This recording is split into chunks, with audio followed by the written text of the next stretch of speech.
everybody and welcome back to my YouTube channel. First of all, I'd like to say sorry for being absent from YouTube for so long. I've been quite busy with Andrew's medical care and also with my work getting a lot busier.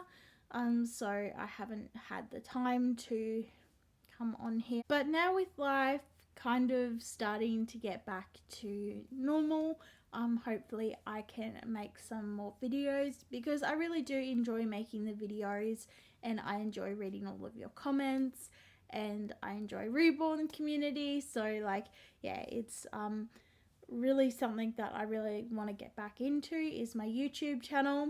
And we need a new intro. There was no intro to this video because my last intro was a Easter intro, which really is not fitting. So I would like to thank everybody for their love and support, all the messages that I got through Instagram and even all of the messages on the last video that I posted about Andrew being in the hospital.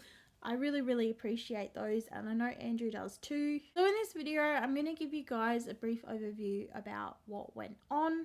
Andrew has given me full permission to share with you guys his story and his recovery. So going back to early April when Andrew got sick, that day had been a normal day. Andrew had been pretty normal all day long.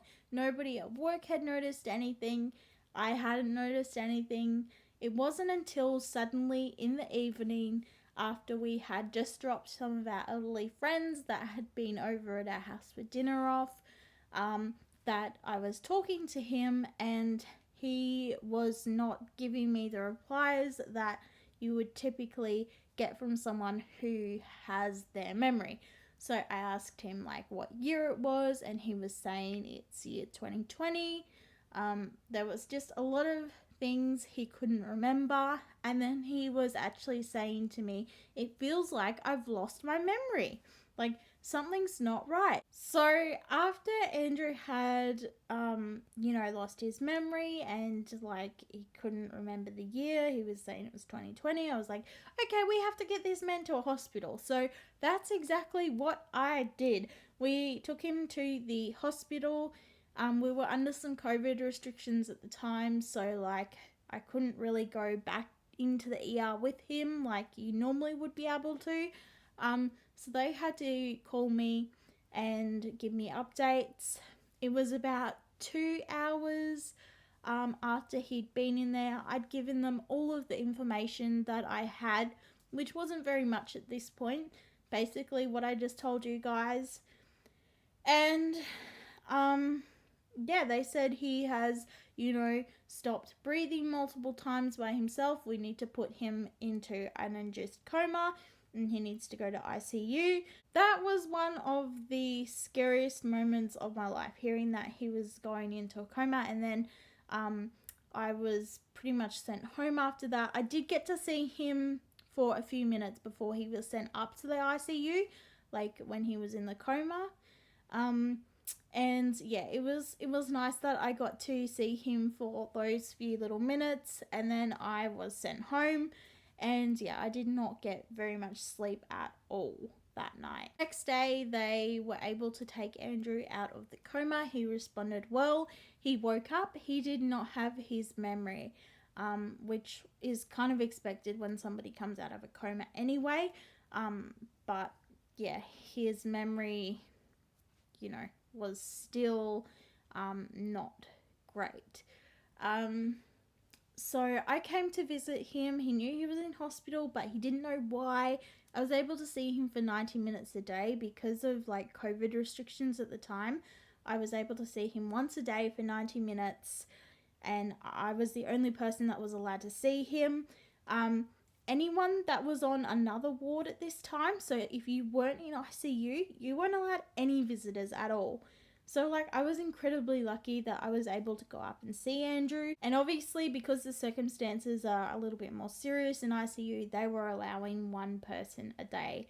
And then while I was up there, I would also use that time to FaceTime his family as well, since they couldn't actually physically come up there and be with him. So Andrew was in hospital for almost 3 weeks, and they did every test under the sun. They first of all were thinking stroke. Then they were like, no, it's not really all adding up to that. Then they were thinking that he had like epilepsy, and that came back no. Then they thought he had an autoimmune thing, and then that came back no. And they were kind of like, okay, at this point, we've done all we can. You're slowly getting some memories back, so we'll send you home now since you're stable. And basically, they sent him home, and he got some outpatient care with an occupational therapist, which has really helped him too. Andrew's memory is a lot better now than it was to begin with. He has come such a long way. We found that particularly putting things into a calendar and putting reminders on his mobile phone has really helped him a lot. Before he had the reminders and the calendar, it kind of felt like to Andrew like he was having these massive days, like because he couldn't remember.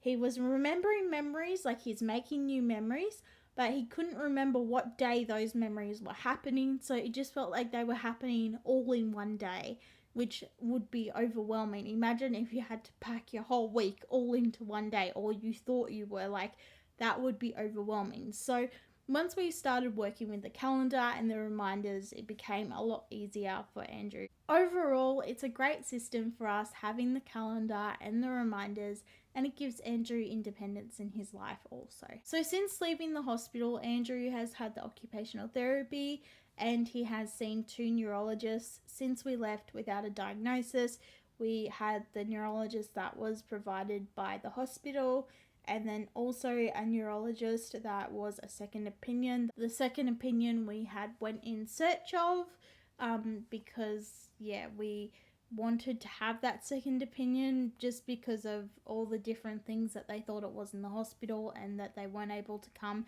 to a definite diagnosis. We still don't have a definite diagnosis, but the 2 neurologists that we did see, they both had the same opinion, and they both think that Andrew has epilepsy.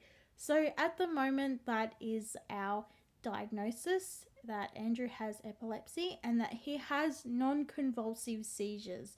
So basically what they think was happening was he was kept on going in and out of seizures, and we don't even know that these seizures are happening because they're not convulsive.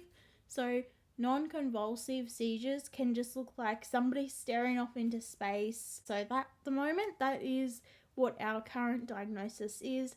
And the only thing that we hope is that Andrew doesn't go back to where he was back in April. He has come a long way. So that is basically all of the information I have to give you guys. If there's any questions that I didn't answer in this video that you're wondering about, leave them in the comments below and I'll be happy to answer your questions. Thank you for being so patient with me, being absent from YouTube. And thank you so much for all of the love and support. I really appreciate it. And I hope to be bringing you new content soon. Thank you for watching, guys. Bye.